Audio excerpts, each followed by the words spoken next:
Kita tahu bahwa segala upaya kita sia-sia tanpa penyertaan Allah. Amin. Tapi ada bagian kita di mana kita harus berusaha maksimal yang kita bisa. Selebihnya serahin Tuhan. Orang yang hidupnya itu benar-benar beriman dan berserah sama Tuhan, tidurnya nyenyak. Bisa makan enak. Nggak punya beban. Padahal masalah ada. Bagian Tuhan itu mujizat. Bagian kita usaha, upaya.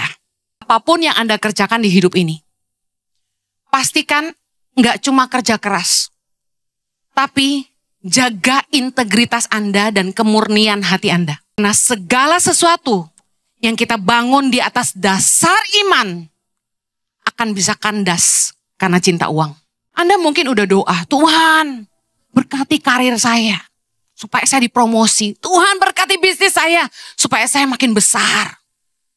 Tuhan berkati pelayanan saya supaya makin hebat. Saya kasih tahu, semua yang Anda doakan di atas dasar iman itu, apapun yang Anda bangun di atas dasar iman, itu bisa kandas kalau Anda tidak jaga integritas dan kemurnian hati Anda.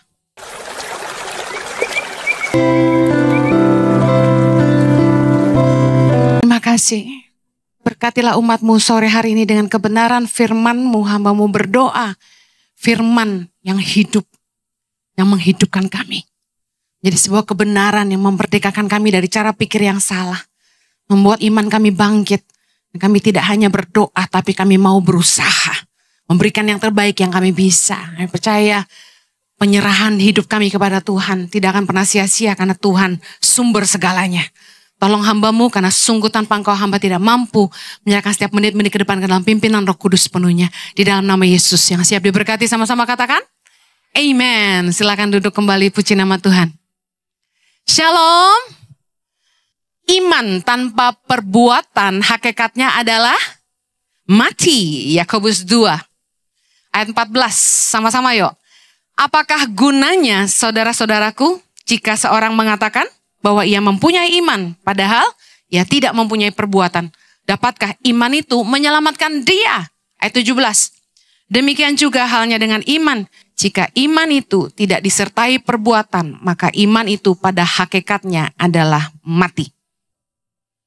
Bayangkan kalau setiap bulan Anda punya pengeluaran yang pasti, pengeluaran yang tetap. Tapi Anda cuma ngandelin iman, Anda berdoa dan berharap kepada Tuhan, tapi Anda tidak kerja keras dan tidak mengelola keuangan dengan baik.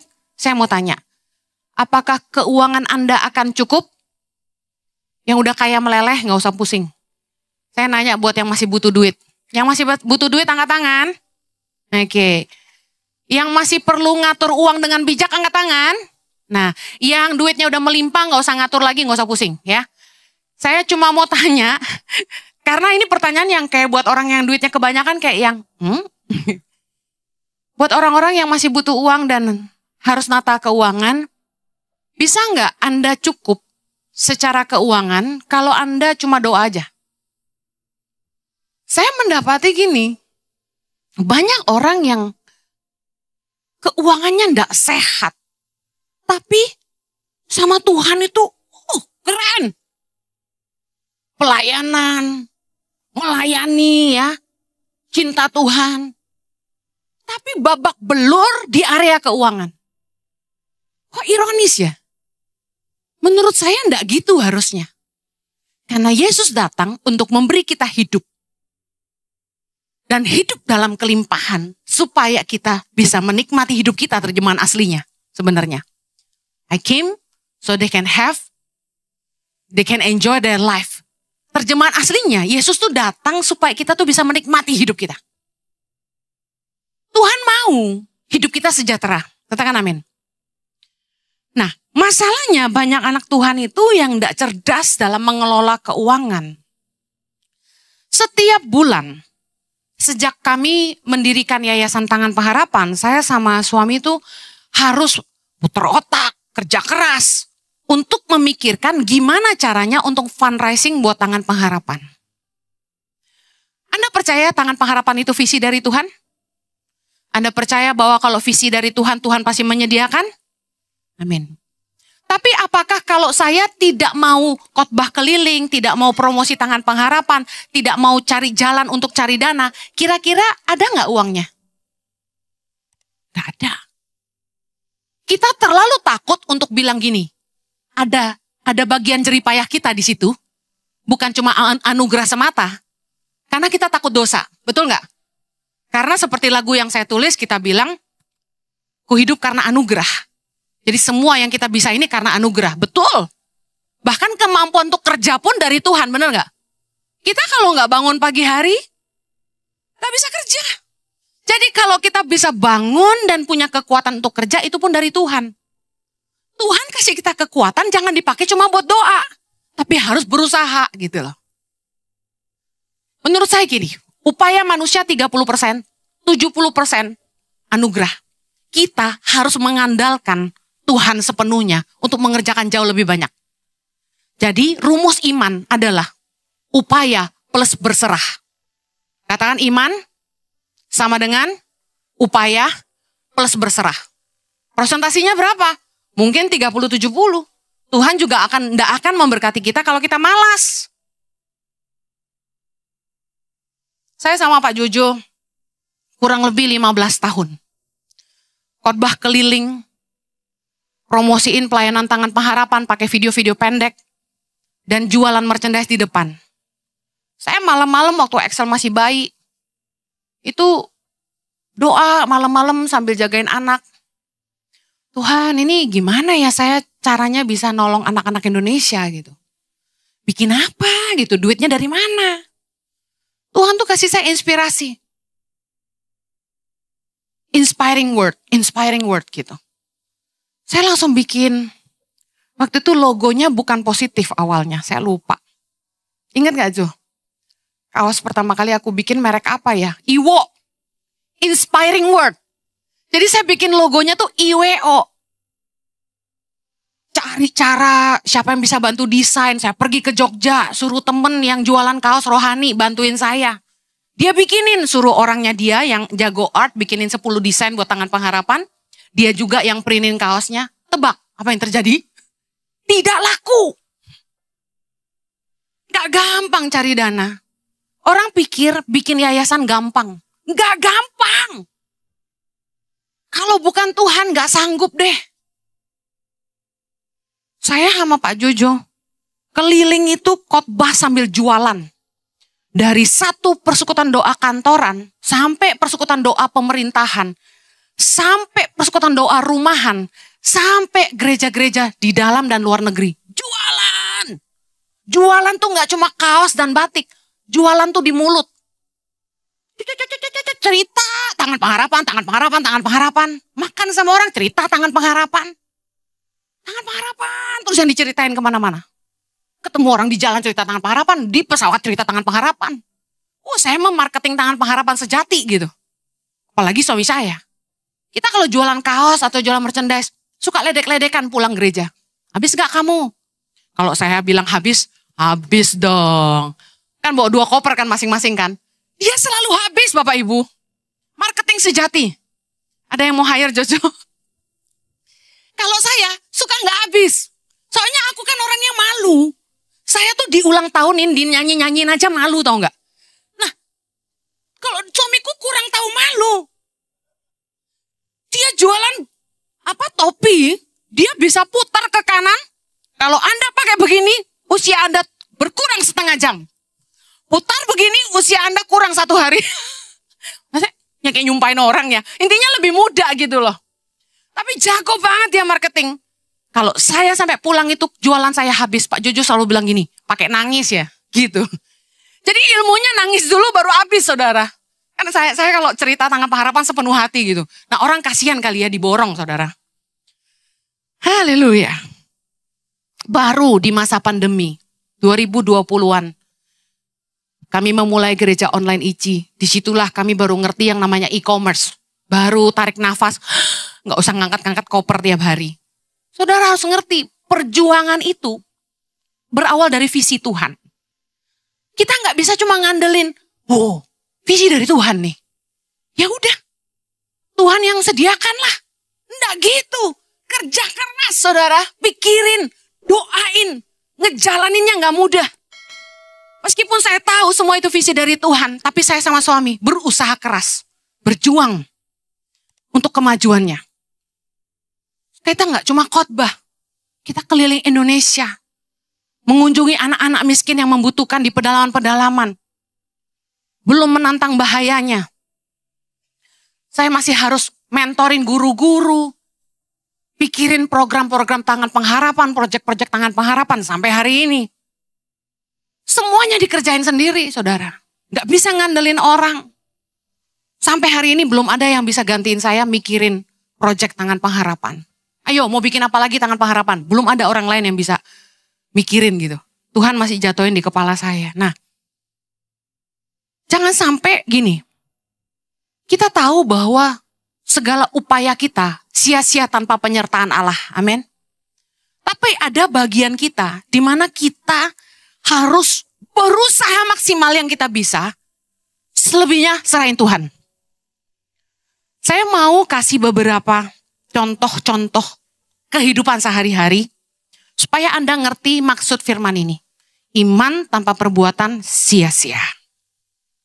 Anda mau tahu ciri-ciri orang yang hidupnya beriman dan berserah? Dia hidup tanpa kekhawatiran. Orang yang hidupnya itu benar-benar beriman dan berserah sama Tuhan, tidurnya nyenyak. Bisa makan enak. Nggak punya beban, padahal masalah ada. Di sini siapa yang nggak punya masalah? Angkat tangan. Siapa di sini yang hidupnya problem free? Angkat tangan. Pak Jojo, punya masalah? Punya masalah. Tapi bukan tentang istri kan Bapak? Bukan ya? Istri aman? Istri sayang? Puji Tuhan. Kalau enggak aman loh nanti. Saudara dengar. Kami berdua ini beban berat banget. Punya kebutuhan pribadi. Di luar yayasan, di luar gereja. Kami kan nggak ngambil apa-apa gitu. Jadi kalau kita punya kebutuhan ya berjuang. Kita nggak nyolong-nyolong. Jadi Bapak Ibu bisa lihat. Kami kelihatan kayak orang stres gak tampangnya? Gak, penuh sukacita? Perlu bukti suami saya? Oh, suami saya ini manusia paling sukacita sedunia. Betul gak? Selalu tersenyum. Selalu bahagia. Saya tuh seneng loh lihat dia kayak gitu. Membuktikan istrinya gak bikin susah. Haleluya.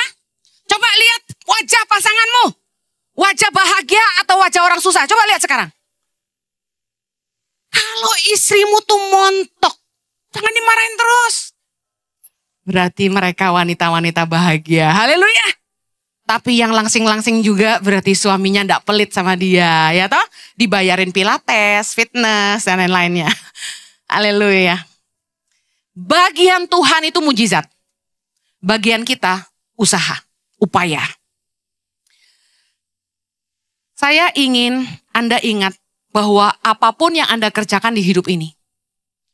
Pastikan nggak cuma kerja keras, tapi jaga integritas Anda dan kemurnian hati Anda.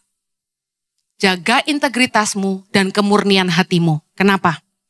Karena segala sesuatu yang kita bangun di atas dasar iman akan bisa kandas karena cinta uang. Anda mungkin udah doa, Tuhan berkati karir saya.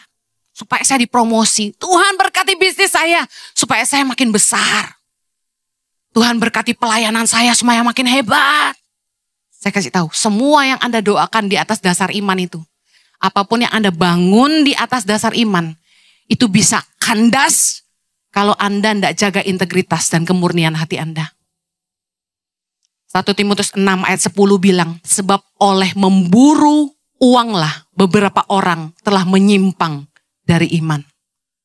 Jangan sampai apapun yang Anda bangun, dimulai dengan roh, hasil doa, dimulai dari anugerah, diakhiri dengan daging, diakhiri dengan dosa. Waktu masih miskin, Anda berdoa, Anda beriman, Tuhan berkati. Tapi tidak jaga hati, Anda bikin dosa, Anda akhiri itu dengan daging. Apapun yang Anda sudah bangun dengan roh, jangan akhiri dengan daging. Amen.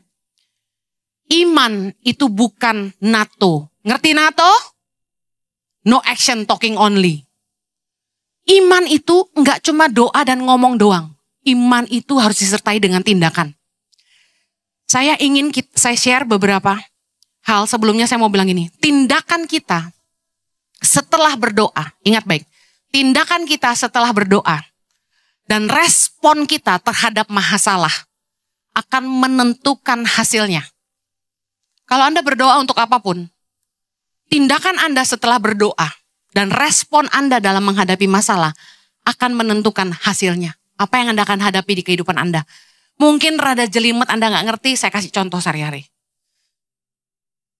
Kalau Anda berdoa supaya Tuhan memulihkan rumah tangga Anda, tapi Anda nggak pernah introspeksi diri, nggak pernah evaluasi, waktu bertengkar terus sama istri, sama suami, Anda nggak mau ngalah, Anda nggak pernah pikirin solusinya, Anda nggak pernah cari tahu sebenarnya masalahnya apa sih? Dan Anda sendiri nggak pernah mau berubah, nggak mau ngalah. Yang sombong nggak mau rendah hati, yang egois nggak mau ngalah, yang pelit nggak mau murah hati, yang kasar nggak mau berubah jadi lemah lembut, yang cerewet nggak mau lebih tenang, yang suka marah nggak mau belajar sabar, yang banyak nuntut nggak mau lebih ngerti. Saya kasih tahu, biarpun Anda berdoa dan berpuasa, keadaan Anda nggak akan lebih baik. Bisa jadi malah lebih parah. Iman tanpa perbuatan sia-sia. Mungkin Anda bergumul buat rumah tangga Anda, udah capek berantem terus, udah capek sama istri itu nggak bisa ngomong. Kemesraan udah hilang. Tuhan tolong supaya rumah tanggaku dipulihkan. Anda berpuasa buat pasangan Anda yang mungkin selingkuh dan nggak pulang-pulang. Saya kasih tahu, bagi Tuhan memulangkan pasanganmu ke rumah segampang membalikan telapak tangan. Tapi kalau Anda nggak berubah, cerewetnya nggak berhenti, mau berapa lama dia tinggal di rumah? Pikirin aja. Udah puasa nih, biar suaminya pulang. Tapi kalau Anda nggak berubah, dia pulang Anda marah-marah, dia pulang Anda marah-marah. Kira-kira tahan berapa lama di rumah? Sehari. Oh baik kamu. Sejam. Bagi Tuhan memberkati kita segampang membalikan telapak tangan. Setuju katakan amin. Tapi kalau Tuhan memberkati kamu, berapa panjang umur bisnismu tergantung integritasmu, kesungguhan hatimu, konsistenmu, excellentmu. Setuju katakan amin. Tuhan itu berkati. Kamu bisa punya usaha. Katakan restoran. Atau kafe. Tuhan berkati dong. Lalu tanggung jawab siapa ngelola dengan baik? Tanggung jawab siapa menjaga rasanya harus konsisten. Kualitasnya harus terbaik. Kebersihannya harus dijaga. Tanggung jawab kita. Tuhan memberkati kita pasti. Tapi bagian kita ada lagi nih, tindakan sesudah berdoa. Berdoa. Setelah berdoa, contoh, Anda berdoa, Tuhan pulangkanlah suamiku ke rumah atau pulangkan anakku ke rumah. Setelah berdoa dalam nama Yesus, amin. Langsung keluar tanduk 2. Suami pulang, ngapain lu masih mau injak rumah ini, ha? Gua gak mau tahu lu lagi. Lu maunya mah wewe gombel, lu pergi. Galak. Laki-laki gak tahu diri, gak mau kerja, gue yang kerja, dimarahin lagi. Kira-kira masuk gak tuh suaminya? Tindakan Anda setelah berdoa menentukan hasilnya. Yang setuju katakan amin. Ini yang dimaksud firman Tuhan, iman tanpa perbuatan mati. Anda berdoa, Tuhan kasih saya pekerjaan. Kasih saya pekerjaan Tuhan. Saya jomblo Tuhan, kasih saya jodoh Tuhan. Segala Anda doain, benar gak? Tuhan kasih kerjaan, kerjaannya bagus. Tapi di tempat pekerjaan terlambat mulu. Nggak mencapai target. Nggak following order. Ngerti nggak following order? Nggak taat sama bos. Gosip terus di kantor. Pinjam duit sana sini. Ngejelekin perusahaan. Payah bos gue. Pelit. Baru masuk udah ngegosip. Saudara kira-kira lama nggak di situ? Kita doa, Tuhan berkati. Panjang pendeknya berkat itu tergantung sikapmu setelah berdoa dan responmu ketika ada masalah. Kalau Anda di tempat kerja, Anda diasah, bosmu tegur kamu, jangan sensi. Saya tahu nggak ada orang yang suka dikritik, nggak ada orang yang suka dikasih tahu jeleknya. Tapi kalau Anda punya iman, oh Tuhan taruh saya di sini. Tuhan mau bentuk saya di sini. Dimanapun Tuhan tempatkan kamu, kamu harus percaya Tuhan yang taruh kamu di situ. Untuk mengubah, untuk menambah nilai, untuk jadi berkat bagi orang-orang yang ada di situ. Jadi berkat buat perusahaan tempat kamu kerja. Jangan dikit-dikit itu ngomongin jeleknya atasan. Nggak puas ini, nggak puas itu. Gaji kok segini, kerjaannya banyak. Zaman sekarang cari kerja susah. Jangan bertingkah. Tuhan pasti capek dengerin doa orang-orang yang taunya minta tapi nggak bisa kerja. Saya pengen jemaat isi diberkati. Yang harus berubah itu adalah mentalitas kita. Nilai-nilai kita harus berubah. Anda pintar Alkitab tapi tidak jago menghidupinya buat apa? Amen. Kuliah nggak lulus-lulus. Saya kasih tahu, Anda kalau doa puasa terus Anda tetap nggak lulus. Giliran kuliah males. Belajar nggak sungguh-sungguh. Assignment nggak dikerjain. Yang lebih parah pacaran melulu. Tutor lagi ngomong, WA-an, Instagraman, selfie-an. Yang dipikirin pacar terus. Saya kasih tahu, pacarmu ketemu yang lebih kaya, lebih ganteng, kamu ditinggalin. Jangan fokusnya pacar ketika kamu harusnya membangun masa depan. Orang yang pacarannya sehat itu membangun masa depan. Bukan meruntuhkan masa depan. Ya dong? Kalau kamu lagi kuliah pacarmu gangguin terus, putusin. Kamu ndak akan bikin saya lebih baik. Buat apa? Jangan pacaran sama orang yang bikin kamu toksik. Bu Heni kalau udah nikah, no turning back. Lu yang pilih kok. Bagus jelek harus dihadapin. Firman Tuhan cuma mengizinkan kita berpisah dengan satu syarat, ndak nikah lagi sampai dia dipanggil Tuhan. Jangan disumpahin mati juga. Ayo. Anda doa supaya Tuhan bebaskan aku dari hutang pinjol. Tuhan bebaskan aku dari segala hutang-hutangku. Tapi Anda nggak mau nurunin standar hidup. Terus belanja terus. Udah kayak Sinterklas. Makan berlebihan, makan nggak cukup satu porsi. Ke mall terus, healing terus, traveling terus, pakai kartu kredit terus, party terus. Lihat handphone baru, beli terus. Cicilan 12 kali. Ya. Sepatu baru, beli lagi. Semua pada pakai merek itu, semua ikut. Heran. Ada orang-orang nih yang ngutang-ngutang saya lihat ya. Emang hidupnya nggak sepadan sama penghasilan gitu loh. Mau gede gaya daripada penghasilannya. Saya udah ketemu beberapa ibu rumah tangga muda. Saya bilang, kamu mau pinjam duit sama saya, kamu bisa balikin nggak? Dia bilang bisa, saya nyicil. Sini, duduk. Saya ambil kertas, ambil pulpen. Berapa penghasilan kamu? Penghasilan suami. Oke, sekarang pengeluaran. Untuk makan sebulan berapa? Listrik berapa? Air berapa? Uang sekolah anak berapa? Les-lesan anak berapa? Bensin berapa? Pulsa berapa? Kebutuhan lain-lain apa? Support mertua berapa? Support orang tua? Semua ditulis. Terus saya jumlahin. Tuh lihat tuh, minus. Kamu buat kebutuhanmu saat ini aja minus. Kalau kamu ngutang sama saya, kamu mau nyicil pakai apa? Pakai kukumu. Diguntingin tiap bulan setor ke saya. Saya bilang, tata dulu keuanganmu. Ya ada sisa berapa ratus ribu bisa buat makan? Gak bisa.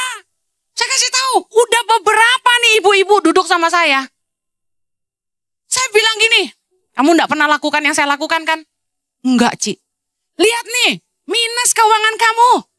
Dan lihat pengeluaran terbesarmu di mana? Pendidikan anak. Bokeh nyekolahin anak mahal-mahal. Saya nggak masuk akal. Orang berpenghasilan 25 juta sebulan, kombinasi suami dan istri punya income. Sekolahin anak bisa 4,5 juta sebulan, kan nggak masuk akal. Masa uang sekolah anakmu 1/4 dari penghasilanmu, 1/5 penghasilanmu. Itu nggak bijaksana Bapak Ibu. Udah pindahin ke sekolah Tangan Pengharapan. Udah bagus, murah. Jangan pikir karena ada anak-anak Tangan Pengharapan di situ, sekolah Tangan Pengharapan murahan. Jangan salah loh. Fasilitasnya mutakhir. Jarang dengar kata itu kan? Google. Terdepan. High tech bos. Kelas ada AC. Meja bagus. Lantai keren. Semuanya the best. Gurunya terbaik. Gimana loh? Dan gak pakai mahal. Karena saya gak mau anak-anak itu sekolah, orang tuanya sampai ngutang-ngutang. Banyak jemaat yang minta diskon. Saya cek dulu, beneran gak punya duit, apa karena yayasan jadi minta diskon nih? Saya duduk sama ibu-ibu udah beberapa. Bocengli menurut saya. Kamu kegedean gengsi kan? Kamu malu ngeluarin anakmu dari sekolah itu karena malu sama teman-temanmu kan? Iya dong Ci. Ih kok iya dong Ci lagi? Uang masuk sekolah, uang pangkal 35 juta. Uang pangkal. Tangan Pengharapan berapa Ki? SD uang pangkal 10 juta. Lebih kurang dari sepertiganya kok milih sekolah lain? Bingung. Uang sekolahnya berapa saya tanya? 4,5 juta. 4,5 juta. Penghasilan kamu berapa? 25 juta max. Tidak bijak. Katakan besok suamimu jadi konglomerat itu berkat Tuhan. Tapi hari ini bijaksanalah. Kamu berdoa, Tuhan berkati aku. Tuhan bilang gini, segini aja lu gak bijak. Kita harus bijak, jangan gede gengsi lalu kita sengsara. Kualitas hidup itu harus lebih penting daripada spendingnya. Orang lebih mikirin baju mahal tapi gak mikirin kesehatan. Coba Anda kerja keras demi nutupin kebutuhan rumah tangga, lalu Anda kurang waktu sama keluarga, salah gak? Harusnya hidup cukup-cukup aja supaya masih punya waktu sama keluarga, itu yang benar. Jangan minggu, harusnya ibadah masih meeting. Ya kan Bu ada online? Iya suka sih. Tapi kan harusnya hari Minggu, udahlah. Ibadah, spend time sama keluarga. Amin. Berkat Tuhan tidak kemana. Iman tanpa perbuatan mati. Kalau Anda bergumul dengan dosa-dosa Anda pengen lepas, Anda pengen bebas, gak mau jatuh bangun dalam dosa, Anda merasa berdosa, bersalah. Saya kasih tahu. Kalau Anda tidak mau berhenti bergaul dengan teman-teman yang suka ngajak Anda berbuat dosa, Anda tidak akan keluar dari sana. Anda akan terus jatuh dalam dosa. Kalau Anda tidak menghindari hal-hal yang membuat Anda lemah, yang membuat Anda tergoda untuk terus jatuh dalam dosa, ya Anda gak bisa menang. Iman tanpa perbuatan mati. Tidak bisa. Dalam nama Yesus, aku bebas dari dosa. Mana bisa kalau Anda terus masuk ke tempat itu. Menggoda dirimu sendiri. Diajak teman, minum dikit lah. Isep dikit lah. Pegang dikit lah. Semuanya kan gitu. Kalau dosa itu gampang ditolak, itu bukan dosa. Dosa itu justru begitu sulit ditolak. Begitu menggairahkan, menggoda kita. Iblis paling tahu apa yang paling Anda suka. Menghindarlah dari sana. Menghindar dari pergaulan yang salah. Saya akhiri. Firman Tuhan berkata, iman tanpa disertai perbuatan hakikatnya mati. Orang yang beriman harus hidup takut akan Tuhan. Ibrani 11 ayat 6. Saya akhiri. Kita baca sama-sama. Tetapi tanpa iman tidak mungkin orang berkenan kepada Allah. Sebab barang siapa berpaling kepada Allah, ia harus percaya bahwa Allah ada. Dan bahwa Allah memberi upah kepada orang yang sungguh-sungguh mencari Dia. Kalau Anda percaya sama Tuhan, Anda percaya bahwa Dia ada, Anda akan sungguh-sungguh dengan hidup Anda. Saya kasih contoh. Kalau kita ada di rumah, pembantu pasti kerjanya lebih rajin. Ada amin? Kalau kita ada di kantor, pegawai-pegawai di kantor pasti kerjanya lebih rajin. Betul nggak? Tapi ketika kita tidak ada, Mereka tidak berintegritas. Ada yang nggak kerja, ada yang nggak masuk mungkin, ada yang masuk siang mungkin. Mungkin pembantu di rumah kalau kita tidak ada, bangun siang mereka. TikTokan aja mereka. Tidak nyikat kamar mandi, tidak bersihin kamar, kan kita tidak ada. Perhatikan sikap-sikap ini. Itulah kita. Orang yang beriman, percaya Allah ada. Kalau Anda percaya Allah ada, berintegritaslah dengan hidup Anda. Jangan cuma tahu doa, tapi hidup sungguh-sungguh. Anda mau hutangmu dibebaskan sama Tuhan? Bijaksanalah mengelola keuangan. Tata baik-baik, kelola baik-baik berkat yang Tuhan titip di tanganmu. Tuhan tuh pasti memberi upah kepada orang yang sungguh-sungguh mencari Dia. Waktu Anda berdoa dengan semua pergumulan Anda, Tuhan pasti mau memberi kamu upah. Tapi kamu harus sungguh-sungguh. Kamu mau Tuhan sembuhkan kamu. Tapi kamu tidak bisa pantang mulutmu. Tidak mau olahraga. Tidak mau jaga diri. Ikuti terus nafsumu. Saya lihat yang subur makin subur. Tidak peduli. Tapi kamu doa, Tuhan kasih saya kesehatan. Kasih saya umur panjang. Umur masih muda, jalan udah susah. Gimana tuh? Come on. Jangan cuma doa. Karena iman tanpa perbuatan adalah sia-sia. Kalau Anda mau sehat, jaga makan. Mulai olahraga. Anda sedang dengerin orang yang paling malas olahraga. Saya paksa diri sana. Saya nggak bisa doa aja, Tuhan aku mau sehat. Tuhan aku mau umur panjang supaya visi tangan pengharapan ini aku bisa lihat sampai akhirnya. Doa saya akan jadi ludah ke tanah. Kalau saya tidak jaga makan saya, tidak mau olahraga dan jaga kesehatan saya. Yang mau umur panjang angkat tangan. Yang mau sehat angkat tangan. Katakan kanan kirimu, Anda harus olahraga dan jaga makan Anda. Makan sehat guys. Iman tanpa perbuatan sia-sia. Kita berdoa. Kasih karunia Tuhan menolong kami menghidupi firman-Mu. Kami nggak cuma doa, tapi kami mau berubah. Kami mau rumah tangga kami diberkati. Bukan tuntut pasangan kami yang berubah, kami yang mau berubah. Kami mau hutang-hutang kami dilunasi. Dan kami mau berubah dari cara hidup yang salah. Dari standar hidup yang terlalu tinggi. Kami mau mulai rendah hati. Tuhan kami mau berubah, kami mau kerja sungguh-sungguh. Seperti untuk Tuhan dan bukan untuk manusia. Kami mau jaga hati kami, integritas dan kemurnian hati kami. Supaya apapun yang Tuhan percayakan di tangan kami dapat mengerjakannya sampai akhir. Dan memberikan yang terbaik bagi Tuhan. Berkati umat-Mu, aku percaya pertolongan-Mu tidak pernah terlambat. Tuhan akan senantiasa memampukan setiap mereka. Mengerjakan apa yang jadi bagian mereka. Dan hamba percaya Tuhan memberkati setiap mereka. Di dalam nama Yesus kami berdoa. Yang diberkati sama-sama katakan, Amen.